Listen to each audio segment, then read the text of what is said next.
जय शिवराय. अफजल खानचे सैन्य विजापुरातून निघाले होते. गजगतीने कूच करत संध्यासमयी विजापूरपासून अवघ्या 6 मैलांवर पोहोचले होते. तेथेच खानाच्या सैन्याचा पहिला मुक्काम पडला. म्हणजे जवळजवळ विजापूरच्या पराकोटाबाहेरच. खानाच्या सैन्यात आता सर्व उमरावांच्या सैन्य तुकड्यांचा समावेश झाला होता. आदिलशाही सैन्य सुद्धा त्यात सामील झाले होते. आदिलशहाने त्याच्या शुभशकुनी फते लष्कर हा हातीसुद्धा अफजल खानला दिला होता. खानाच्या या विशालकाय सैन्यामुळे विजापूर बाहेर भव्य शहर वसल्याचे भासत होते.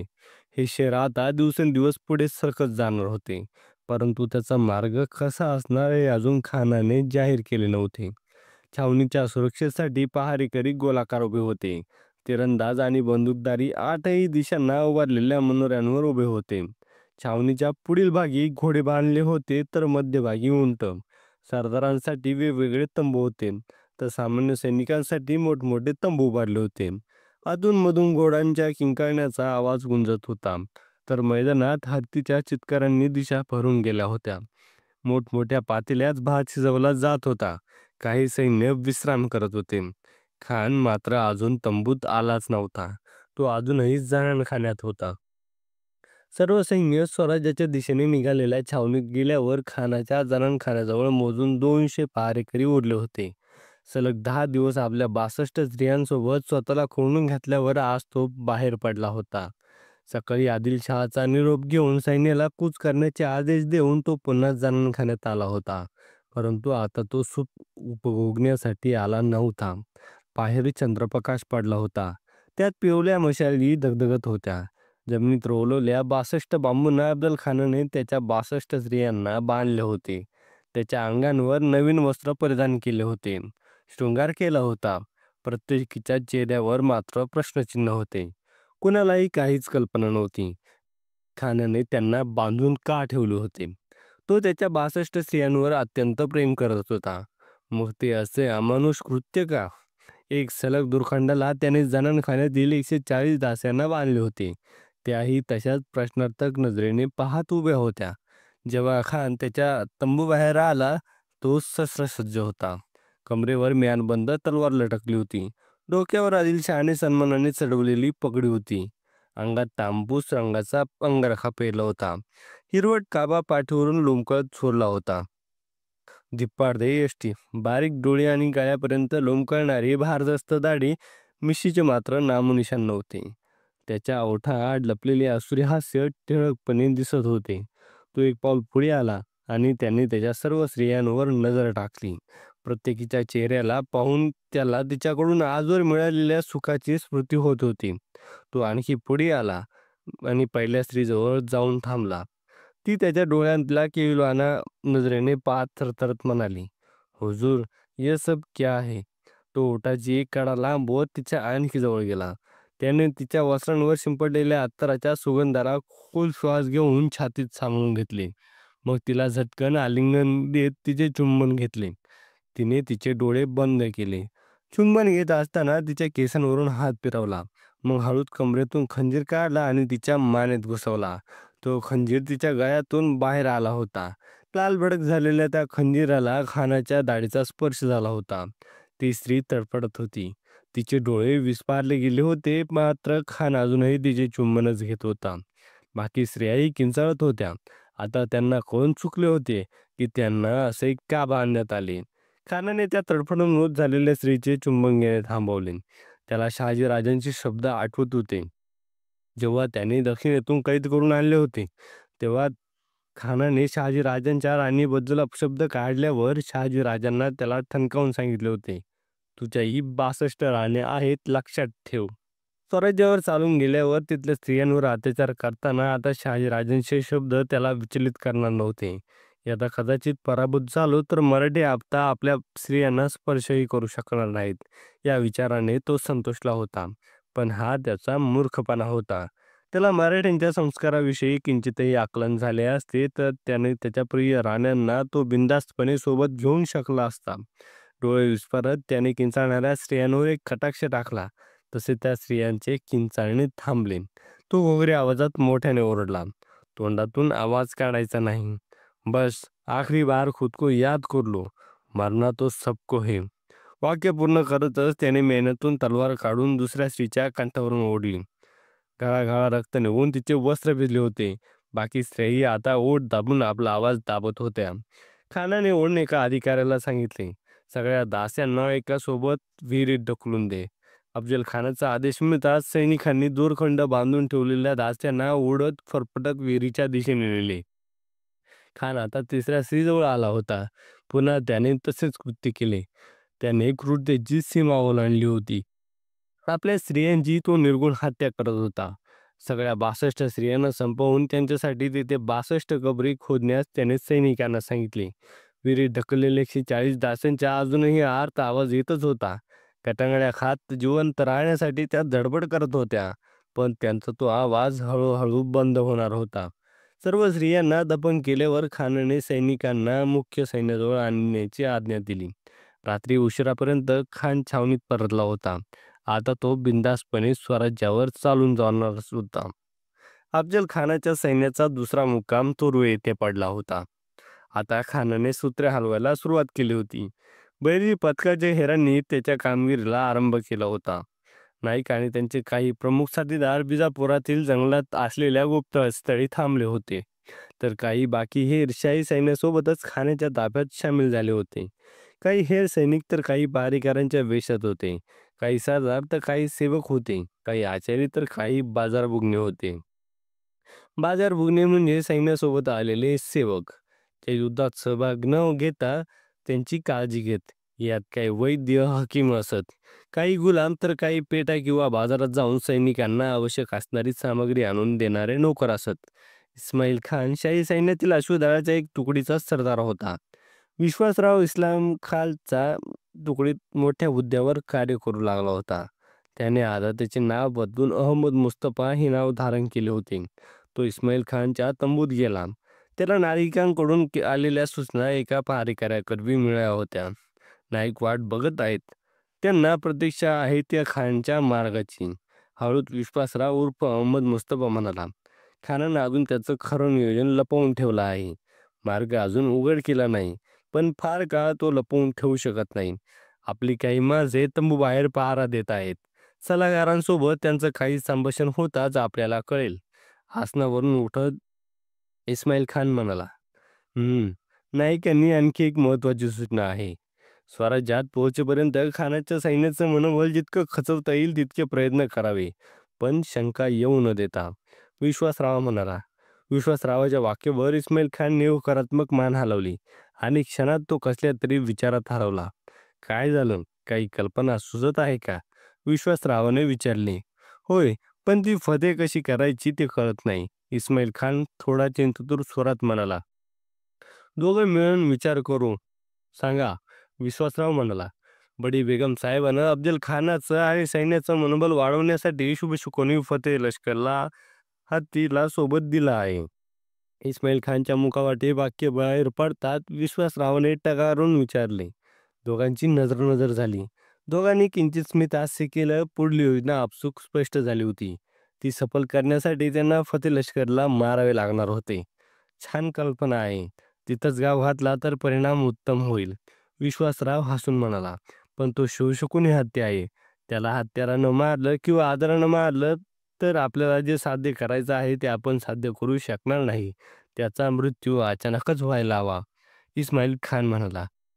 इस्माईल खानच्या वाक्यावर विश्वासराव क्षणभर विचारात गुंतला आणि क्षणात त्यातून बाहेर येत म्हणाला, रानातून अशी काही पानं मागवतो जी खाऊ घातल्यावर एका दिवसात हाती जमिनीवर पडेल. इस्माईल खाननं विश्वासरावाच्या खांद्यावर थाप मारली आणि स्मित हास्य करत म्हटले, उद्याच हे कार्य पार पाडूया, जेणेकरून आपण सैन्यात असा अर्थ पसरवू शकतो की विजापुरातून निघताच खुदानं अपशकुनाचा इशारा दिला आहे. योग्य बोलतात. मी गुप्त स्थळापर्यंत ही सूचना पोहोचवतो. जंगलात असलेले आपले साथीदार आपल्यापर्यंत ती विषारी पानं पोहोचवतील, विश्वासराव म्हणाला. विश्वासरावने फतेह लष्कर या हत्तीला मारून आपली योजनेला सिद्ध केले होते. हत्ती अचानक मरण पावल्यामुळे अपशकुन झाल्याची आरोळी उठली होती.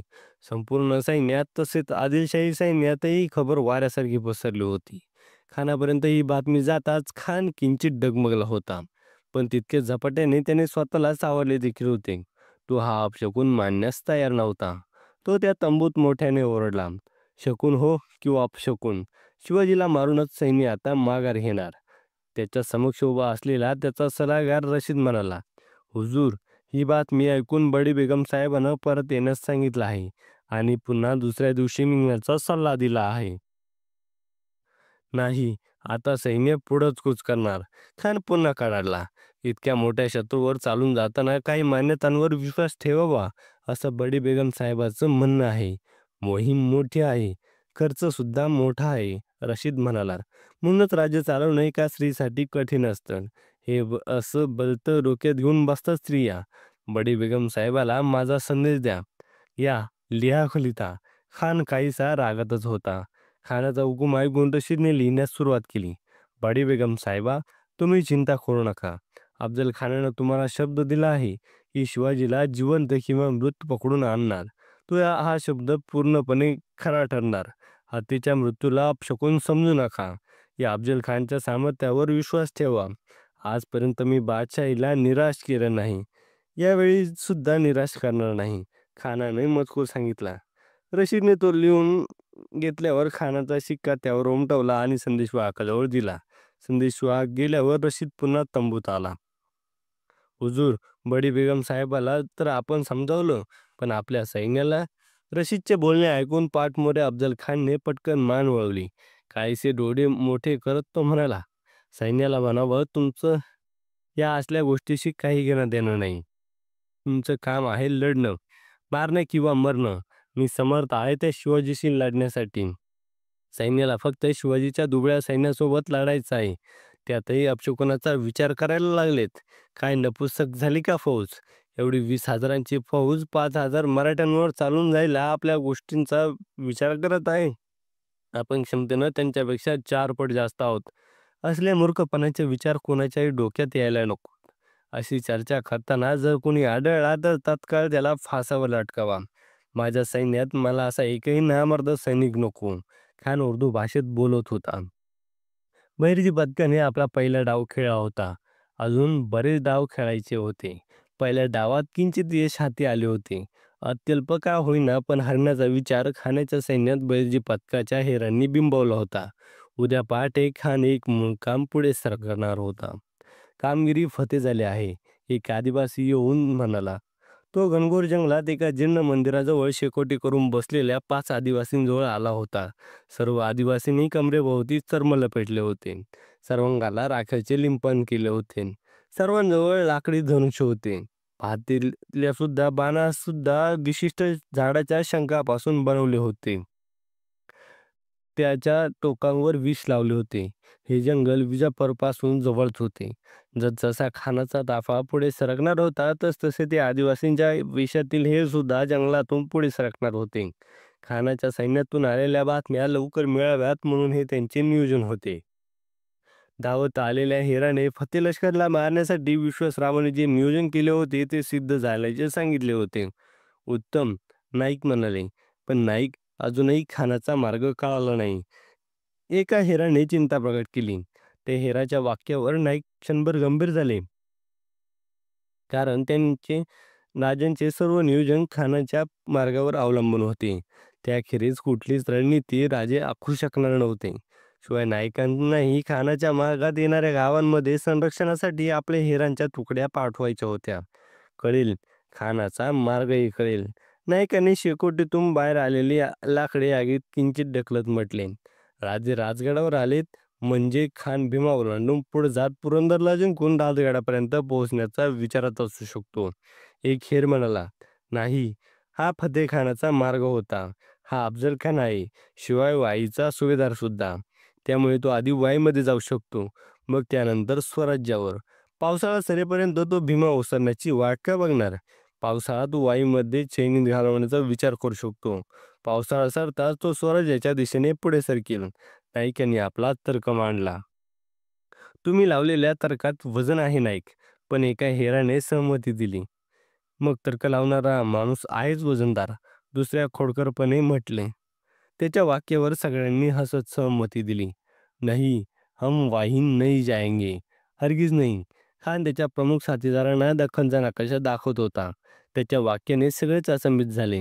खानाच्या डोक्यात नेमकी काय रणनीती आहे हे जाणून घेण्यासाठी सगळेच उत्सुक होते. खान पुन्हा बोलू लागला, "सह्याद्रीत घुसून आपण आपलीच कबर खोदून घेऊ शकत नाही. पहाडांमध्ये लढण्यात मराठे खूप माहीर आहेत. आपल्याला पहिला प्रयत्न असूनही आपण शिवाजीशी खुल्या मैदानात युद्ध करू. आपण पंढरपूर, इंदापूरहून पुढे जाऊन मग युद्ध करू. पण हुजूर, शिवाजी खुले मैदान में क्यों आएगा?" रुस्तम जमान म्हणाला. त्याच्या वाक्यावर लांबलचक दाढी कुरवाळत असला. "आएगा, शिवाजी आएगा, उसे आना पडेगा." नक्कीच खानाच्या मस्तिष्कात खात्रीशीर नियोजन असल्याचे त्याच्या देहबोलीवरून दिसत होते. त्याच्या सल्लामसलतीत शाही घोडदळाचा सरदार इस्माईल खान सुद्धा होता. तो खानाच्या प्रत्येक शब्दावर बारकाईने लक्ष देत होता. "हुजूर, आप इतने यकीन के साथ कह रहे हो, तो जरूर आपने कोई चाल बनाई होगी. तुम्ही ते स्पष्ट करू शकतात का?" सिद्दी हिलालने विचारले. सिद्दी हिलालचे खानाशी चांगले संबंध होते. तो नेहमी त्याच्याशी मनमोकळे बोलू शकत होता. परंतु इतर उमरावांमध्ये मात्र ती हिंमत नव्हती. हिलालच्या बोलण्यावर खानाने एक बार त्याला पाहिले आणि स्मित करत म्हणाला, "तुम्ही मला ओळखलत नाही का सिद्दी हिलाल? मी कोण आहे? कातिले मूर्ती मर्दान व काफिराना शिकन हे बुनियादे भूतान." मोठ्याने हसून खान म्हणाला, "काफिरांची कत्तल करण्यात आणि दिसेल ती मूर्ती फोडून टाकण्यात विश्वास ठेवणारा माणूस आहे मी." त्याने क्षणभर सगळ्यांच्या चेहऱ्याकडे पाहिले. सर्वांच्या चेहऱ्यावर अजून प्रश्नचिन्ह होते. त्यांना खानाच्या बोलण्यातले कोडे काही केल्या उलगडत नव्हते. तो हसून पुन्हा म्हणाला, "अजून कळलं नाही का?" सगळ्यांनीच नकारात्मक माने डोलावल्या. शिवाजीला हिंदू धर्माचा तारक समजला जातं. रयतेचा राजा झाला आहे तो. रयत त्याला ईश्वरासमान आहे. मग त्याच्या ईश्वरांनाच आपण संपवू. म्हणजे काफिर रयतेची आपण कत्तल करू, मंदिरं तोडू, मूर्ती फोडू. रयतेचे हाल शिवाजी बघू शकणार नाही. मग बघा कसा तो खुल्या मैदानात युद्धाला येत होते. खानाने त्याचे नियोजन स्पष्ट केले होते. खानाचे नियोजन ऐकून सगळ्याच उमरावांच्या आणि सरदारांच्या चेहऱ्यावर हास्यलाटाने उसळी मारली होती. ते खानाची वाहवा करण्यात गुंग झाले. खान त्यांच्याकडून स्वतःची प्रशंसा करून ऐकून प्रसन्न होत होता. इस्माईल खान सुद्धा त्यात रमला होता. त्याच्या चेहऱ्यावरचे भाव किंचित मात्र भिन्न नव्हते. परंतु म्हणून मात्र तो खानावर प्रचंड चिडला होता. राजे यावेळी राजगडावर परतले होते. पहाटे देवदर्शन आटपून ते आपल्या महालाकडे निघाले होते. त्याच्या गंभीर चेहऱ्यांवर समाधान झळकत होते. खानाच्या रूपात स्वराज्यात चालून येणाऱ्या संकटाचा त्यांच्या चेहऱ्यावर यत्किंचितही ताण नव्हता. त्यांना त्यांच्या सामर्थ्यावर पूर्णतः विश्वास होता. इतक्यात राजांना घोडदळाचे नवनियुक्त सरनौबत नेताजी पालकर येताना दिसले. राजांनी आज सर्व अधिकाऱ्यांची बैठक बोलावली होती. गोमाजी नाईक पानसंबळ, कृष्णाजी नाईक, सुभानजी नाईक, मोरोपंत, निळोपंत, अण्णाजी पंत, गंगाजी मंगाजी, रघुनाथ पंत, बल्लाळ सबनीस हे मुत्सद्दी राजगडावर आधीच पोहोचले होते. सरनौबत नेताजी पालकर यांना पाहून शिवाजी राजे कड्याजवळच थांबले. कोवळ्या उन्हाला अंगावर घेत त्यांनी पालकरांना पाहून स्मित केले. जवळ येऊन नेताजींनी कमरेतून वाकून नमस्कार केला. "राजे, या नेताजी. आकाशातल्या सूर्याचे दर्शन घेऊन नुकतेच निघालो. आता पुन्हा एखाद्या सूर्याचे दर्शन लाभले." राजे हसतच म्हणाले. राजांच्या स्वागताने नेताजींचे मन अभिमानाने भरून आले. एक राजा आपल्या सरनोबताला बघून जागीच थांबतो हे चित्र त्या काळी दुर्मिळच होते. पण हे स्वराज्य होते. इथं मात्र हे चित्र सहज बघण्यास मिळत होते. इतकेच नाही तर ते राजे स्वतः आपल्या सरदारांसोबत शास्त्राभ्यास करत असत. लहान थोरांशी आदराने बोलत असत. रयतेत सहज मिसळत असत. खऱ्या अर्थाने शिवाजीराजे रयतेचे राजे झाले होते. रायरेश्वराच्या मंदिरात घेतलेल्या शपथेला ते सदैव पाळत असत. "राजे, खरं तर आपण सूर्य आहात. आपल्या तेजामुळं आम्ही मावळे चकाकत आहोत. तुम्ही मावळाला सुखसोयीनं समृद्ध केलं आहे. मुलखात सुशासन आणलं आहे. नाहीतर मावळाची काय दुर्दशा होती हे तर तुम्हीच जाणूनच आहात." नेताजी म्हणाले. नेताजींच्या बोलण्यावर राजे स्मितहास्य करत म्हणाले, "बर, तयारी कशी सुरू आहे सरनोबत?" "घोडदळ आधीपेक्षा जास्त सक्षम करण्याच्या तयारीला लागलो आहोत. आणखी शिलेदार भरती करत आहोत." नेताजींनी आढावा दिला. "उत्तम," राजे म्हणाले. इतक्यात राजगडाच्या माचीजवळ डमरूचा नाद घुमला. तो ऐकून राजांच्या चेहऱ्यावर हास्य खुलले. "पिंगळा आला आहे. आपल्याला आशीर्वाद घ्यायचा." नेताजी म्हणाले. "होय." राजांनी होकार दिला आणि पुटपुटले. आम्ही सदैव आतुरतेने वाट पाहतो या पिंगळ्याची. राजांचे वाक्य नेताजींना स्पष्ट ऐकू आले होते. त्यांच्या चेहऱ्यावर गोंधळलेले भाव उमटले होते. राजे काय म्हणाले हे त्यांना पुन्हा सांगा म्हणून ते बोलूही शकत नव्हते. पण राजे काय बोलले हेही त्यांना जाणून घ्यायचे होते. ते बेचैन दिसत होते. इतक्यात त्या डमरूच्या नादासोबत पिंगळ्याचे लयबद्ध स्वरात गाणे ऐकू आले. गाडकऱ्यानं दान केलं आम्ही दिलं एक हाती. परमेश्वर देते सहस्र हाती गड भांडारात शीग लागी. बोली बोलतो बघा पिंगळा यो पिंगळा महाद्वारी. स्वराज्याच्या सीमा वाढे भीमेच्या त्यात तिथे आणि भीमेची काठ उतू जाते. बोली बोलतो बघा पिंगळा यो पिंगळा महाद्वारी. पिंगळ्याचे शब्द ऐकून राजाने स्मितहास्य केले आणि तत्परतेने एका सेवकास सांगितले, बुवांना भेटीस घेऊन या. छावणीला लागून असलेल्या जंगलात खानाचे काही सैनिक घुसले होते. हातात भाले घेऊन ते धावत होते. त्या चारही दिशांनी ते एका बिबट्याला घेरले होते. बिबट्या धावत एका दिशेला जात होता. समोर शस्त्रधारी सैनिकांना बघून दिशा बदलत होता. दुसऱ्या दिशेला धावत गेल्यावर पुन्हा त्याला सैनिक दिसले. तो पुन्हा दिशा बदलत होता. त्याची ती धावपळ खान हत्तीवरून बघत होता. तो दाढी कुरवाळत मोठमोठ्याने हसत होता. मग दातावर दात घट्ट दाबत त्याने धनुष्य चेहऱ्यासमोर धरले. त्यावर बाण लावून प्रत्यंचा ताणली आणि महावताला म्हणाला, महावत हा बिबट्या नाही, हा शिवाजी भोसला आहे, जो स्वतःला दख्खनचा वाघ समजतो. त्याची सुद्धा अशीच कोंडी करेन आणि मी स्वतःच्या त्याच्या नरडीचा घोट घेईल. म्हणतच खानाने बाण सोडला. तो सुसू आवाज करत गेलेला बाण बिबट्याच्या मानेत घुसला. बिबट्या गुरगुरत तिथेच जमिनीवर पडला. त्याने त्याच्या भडक डोळ्यांनी एकवार हत्तीवर बसलेल्या खानाने पाहिले. गुरगुरतच त्याने जबडा विस्फारला. त्याच्या मानेतून घाळघाळा रक्त वाहत होते. खान मात्र गर्वाने हसत होता. काही क्षणात तो बिबट्या गतप्राण झाला. सैनिकांनी त्याचे पाय बांधून एका बांबूला लटकवले आणि चालू लागले. खान आणि त्यांचे सैनिक जंगलात आणखी आत शिरले. बोला बुवा, राजे त्यांच्या समक्ष बसलेल्या पिंगळ्याला म्हणाले. राजांनी पिंगळ्याला मंत्रणाकक्षात बोलावून घेतले होते. किंचित का असेना गडावरील मंडळीच्या ही बाब लक्षात आलीच होती की कुणीतरी राजांचा जासूद आला असेल. राजांचे हेर कार्यरत आहे हे सगळ्यांना माहीत होतं. परंतु राजांचे हेर पथक इतके विकसित आहे की खबर अजून कोणाच्याही कानोकानी नव्हती. राजे, मी विचार करत होतो तसा खानाचा मार्ग अजिबात नाही, पिंगळ्याच्या वेशात आलेले नाईक म्हणाले. मग? राजाने विचारले. पंढरपूर आणि इंदापूरकडून तो पुढे सरकण्याच्या बेतात आहे, नाईकांनी फोडून सांगितले. असे? डोळ्यांच्या बाहुल्यांवर किंचित ताण देत राजे म्हणाले. तसे राजांनी याचा अंदाज लावलाच होता. त्यामुळे नायकांच्या वाक्यावर त्यांची प्रतिक्रिया आश्चर्यजनक अजिबात नव्हती. होय, आपल्याशी खुल्या मैदानात युद्ध लढायचे आहे, नाईकांनीच सांगितले. त्याला आपण आपल्या सोयीनुसार युद्ध करू द्यायचे नाही. त्याने आपल्या सोयीनुसार युद्ध करायला हवे. आपण निश्चित केलेल्या ठिकाणी त्याला युद्ध करण्यास आपण विवश करू. राजे शांतपणे म्हणाले. अशी कोणती जागा निवडूया आपण राजे? नाईकांनी विचारले. प्रतापगड. राजांनी स्पष्ट केले. प्रतापगड? नाईकांनी आश्चर्याने विचारले. होय, नुकतीच आम्ही गडाची आणि परिसराची पाहणी केली. गडाचे बांधकाम पूर्ण झाले आहे. गड खानाच्या तोफांचा मारा सहन करण्यास सक्षम आहे. खानाचे 50,000 सैन्य असले तरी त्या गडावर चढाई करणे त्याला शक्य होणार नाही. गडावर अशा काही मोक्याच्या जागा आहेत तिथून मारा केल्यास खाली असलेल्या सैन्याची जास्तीत जास्त हानी होईल. खान गडाच्या जवळपास आला तर त्याचे सैन्य बेमौत मारले जाईल. शिवाय गडावर आपण 2 वर्षे काढू शकतो इतका धान्यसाठाही जमवला आहे, राजाने सांगितले. हे तर उत्तम आहे राजे, पण खान प्रतापगडाकडे कसा येईल? नाईकांनी थोडे चिंताग्रस्त होत विचारले. बस तितकेच शक्य झाले तर म्हणजे आपण अर्ध युद्ध जिंकलो असे समजा नाईक, राजे म्हणाले. मग तर हे काही करून शक्य करावेच लागेल, नाईकांनी निश्चयपूर्ण स्वरात म्हटले. होय, त्यासाठी खान पंढरपूरपर्यंत आल्यास आम्ही प्रतापगडी जाऊन राहू. तो आम्हाला खुल्या मैदानात येण्यास दिवसणार, पण आपण त्याला बळी पडायचेच नाही. राजाने आधीच आखून ठेवलेली रणनीती नायकांसमोर उघड केली.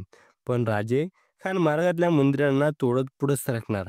नाईकांनी खानाची रणनीती राजांपुढे मांडली. नाईकांचं वाक्य ऐकून राजांनी निश्चलपणे पाहिले. हा खरोखर गंभीर प्रश्न होता. यावर काही तोडगाही नव्हता. खानाला हे कृत्य करणे वाचून राजे रोखू शकणार नव्हते. त्याला रोखायला जाणे म्हणजे आपली रणनीती बाजूला ठेवून खुल्या मैदानात युद्ध करणे हेच होते. राजे विचारात गर्क झाले होते. नाईक श्वास रोखून राजांकडे पाहत होते. त्यांना मात्र खात्री होती राजे यावर काहीतरी उपाय नक्कीच सुचवतील आणि झालंही तसंच. राजे क्षणात विचारांतून बाहेर आले आणि बोलू लागले, "नाईक, खानाला मंदिरे तोडण्यापासून आपण रोखू शकलो नसलो तरी आपल्या मंदिरांची पवित्रता आपण जपू शकतो. खानाला देवांचा अपमान करण्यापासून ते नक्कीच रोखू शकतो." "ते कसं?" नाईकांनी डोळे बारीक करत विचारले. "खानाच्या मार्गात येणाऱ्या सगळ्या मंदिरांतील बोपी पुजाऱ्यांना हेरांकडून खबर देऊन मूर्ती लपवून ठेवण्यासाठी सूचित करावे. खानाचा निपात होईपर्यंत मूर्तीचा सांभाळ व्हावा. तोडू द्या त्याला मंदिरे. आधीपेक्षा भव्य मंदिरे आपण उभी करू, पण मूर्तींना क्षती पोहोचता कामा नये." राजांनी स्पष्ट केले. नाईकांचे ओठ हळूच विलग झाले, पण त्यांच्या चेहऱ्यावर स्मित हास्य झळकले. हसतच ते म्हणाले, "जी राजे, आणि तुम्ही सुचवल्याप्रमाणे हिरांच्या तुकड्या खानाच्या मार्गात येणाऱ्या गावात पेरा, म्हणजे रयतेचं नुकसान टाळता येईल." राजांनी नायकांच्या युक्तीचा पुनरुच्चार केला. जी नायकांनी सहमती दर्शवली व आता आम्ही सांगतो, खाण्याचा मार्ग कसा असायला हवा. पंढरपूर, मलवडी, सातारा, वाई, प्रतापगड. नाईक, असे काहीतरी करा, की या मार्गाखेरीज खाण्याकडे दुसरा पर्याय असूच नये. याचे 2 फायदे आहेत. एक, सह्याद्रीत आपले मावळे खानाच्या सैन्यावर जड होतील आणि दुसरे, या मार्गातील बराचसा प्रदेश आदिलशाहीचा आहे. म्हणजे तो तिथल्या जनतेशी लूटमार करणार नाही आणि खान वाईचा सुभेदार असल्याने तो तिथला प्रदेश उद्ध्वस्त करणार नाही. खान क्रूर असला तरी स्वतःच्या वतनाचे हित जोपासणार आहे. त्यामुळे सामान्य जनता या महायुद्धात भरडली जाणार नाही. राजांनी स्पष्ट केले. हे युद्ध राजांच्या अस्तित्वाचे होते. राजांकडे खानापेक्षा तुकडीच सैन्यबळ होते. तरी सुद्धा राजे आपल्या रणनीतीमध्ये प्रथम रयतेचा विचार करत होते. जी राजे, आपण आखलेली रणनीती उत्तमोत्तम आहे. याखेरीज चांगली रणनीती कोणती असूच शकत नाही. तुम्ही सांगितलेल्या शब्दांचं तंतोतंत पालन केलं जाईल." नाईक म्हणाले, "आम्ही सुद्धा सैन्याला काहीच हरकत न करण्याचे आदेश देतो. खुल्या मैदानात त्यांनी किती हाहाकार माजवला तरी आम्ही प्रतिकार करणार नाही. शेवटी नाईलाजाने त्याला प्रतापगडावर यावं लागेल. खान खाली हाती परत जाण्याचा विचार करू शकत नाही. त्यामुळे खात्री आहे, खान नक्की प्रतापगडावर येईल." राजे म्हणाले, "होय राजे." स्मितहास्य करत नायकांनी सहमती दर्शवली. खान आणि खानाचे सैनिक आता जंगलात बरेच आत शिरले होते. अगदी बैरीच्या गुप्त स्थळाजवळ त्यांना ते ओसाड पडलेले मंदिर दिसले. खानाने मावळत्याला हत्ती मंदिराकडे नेण्यास सांगितले. बैरीचे पथकाचे गुप्तहेर त्या मंदिराच्या मागच्या दिशेला असलेल्या भुयारात लपले होते.